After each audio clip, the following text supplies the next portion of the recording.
Ebben a videóban a legutóbbi kirándulásunkról fogok nektek beszélni.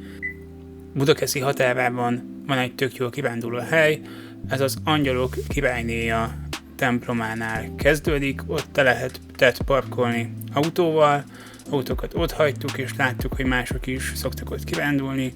Egyébként egy ilyen katolikus templom van ott, nem mentünk be a templomba, de megnéztük kívülről. Autót illik, amennyire lehet ott hagyni, minél inkább az út szélén, ne lógjon ki nagyon az útra. Igyekeztünk mi is úgy megállni, hogy ne zavarjunk vele másokat. Hát sajnos kijelölt parkolóhelyek nincsenek. A hely szomszédságában van egy nagyon szép ilyen luxus villának kinéző építmény, amit mi úgy láttunk, hogy egy ilyen ázsiai család él ott, de hát igazán nem néztük meg, mert nem kameráztam be, nem foglalkoztunk vele.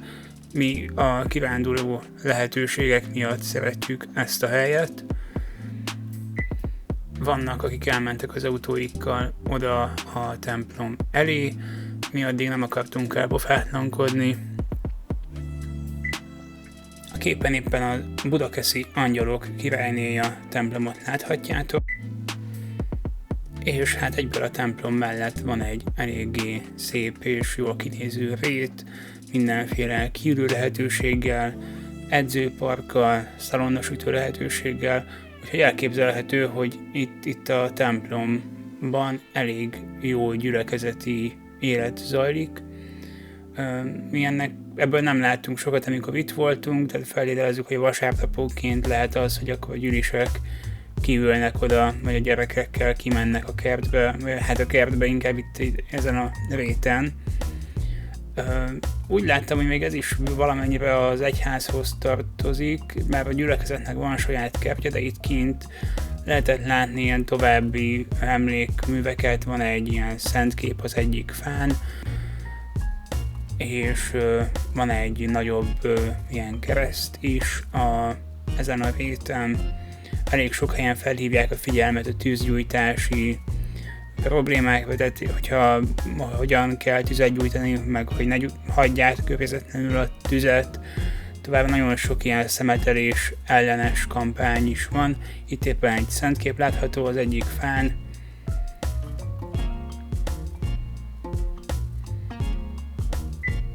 A réten sétálva találtunk egy kupac bodobácsot egy fa tövében, ezt mindjárt látni fogjátok a videóban is, mert egész érdekes volt. Én még nem láttam ilyen halomban álló bodobácsokat, és tök jó élmény volt, hogy ezt levideózhattam. Itt vannak egy farönkön a bodobácsok, és hogyha megpöccintik a farönköt, akkor az összes bodobács így elkezd mozdulni, és odébb megy. Erről is van most már videóm. Ez a hely, ahol éppen vagyunk, ez már Budapest területéhez tartozik, viszont Budakeszinek a határában van, tehát ezt a helyet mi Budakeszi felől tudjuk legkönnyebben megközelíteni. Úgy tudom, hogy a templom még Budakeszihez tartozik, a rét pedig, és az egész erdő az pedig már Budapest területén van. Úgyhogy Budapestről esetleg a Csillevérc felől, vagy akár még a KFK-tól is el tudtok sétálni ide. A képen jobb felső sarokban van egy kis edzőpark.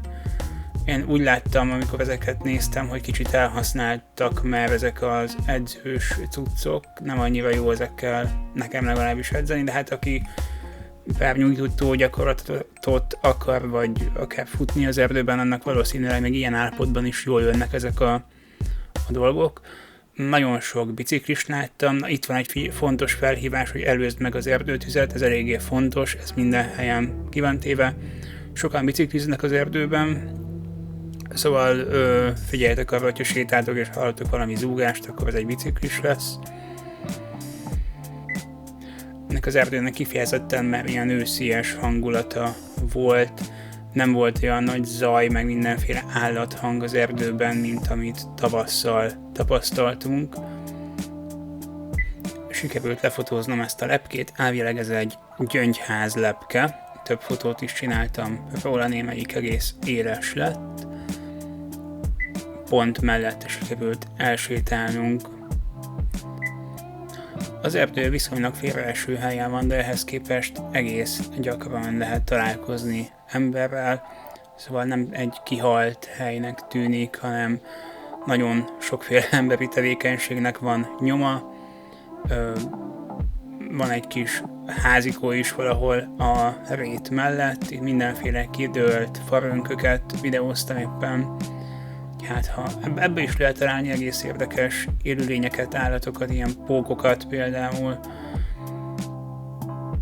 Most éppen nem mentem közel hozzá, hanem azt videóztam, hogy hol vagyunk és mi van itt. A lepkét próbáltam elkapni, ott látjátok megint a gyöngyház lepkét, a pontra fókuszáltam, és itt van, sikerült valamennyi mozgást is elkapni tőle. Éppen nem cikázott nagyon előttem, hanem leült a falevélen, itt fotóztam le, és most elhúzott.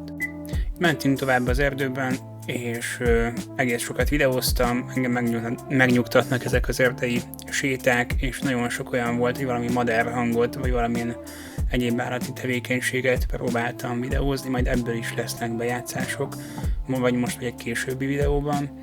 Többféle túraútvonal látható itt, és persze nem kell kezdő túrázóként nagyon messzire bemenni, tehát nagyon rövid, egyszerű kis körsétákat lehet tenni, mint látjátok az én videóm is valami 2 kilométeres volt, hogy aki nem akar sokat sétálni, az le tudja rövidíteni magának. Egyszer még piknikezni is eljöttünk ide. A videóban is látszik, hogy van egy ilyen kráterszerű képződmény itt az út mellett, 2 ilyen nagyobb kidőlt farönknél, és ott piknikeztünk néhány hónapja, még erről is csináltam videókat, meg képeket, lehet, hogy majd feltöltöm így utólag több hónappal később ezt is. Ilyen hangulata van az erdőnek.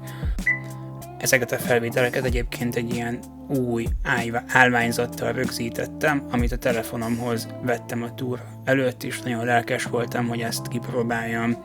Úgy érzem, hogy sokkal könnyebb ezzel tartani a telefont és videózni.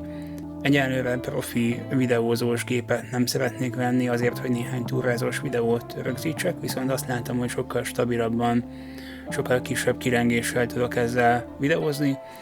Remélem ez valamennyibe tetszik. Ha tetszett a videóm, akkor légy mindenképpen hagyjatok rajta egy lájkot, igyekszem folytatni, feltöltöm a sétának a további részleteit is, és egyéb dolgokat is. Köszi, ha feliratkoztok, és sziasztok!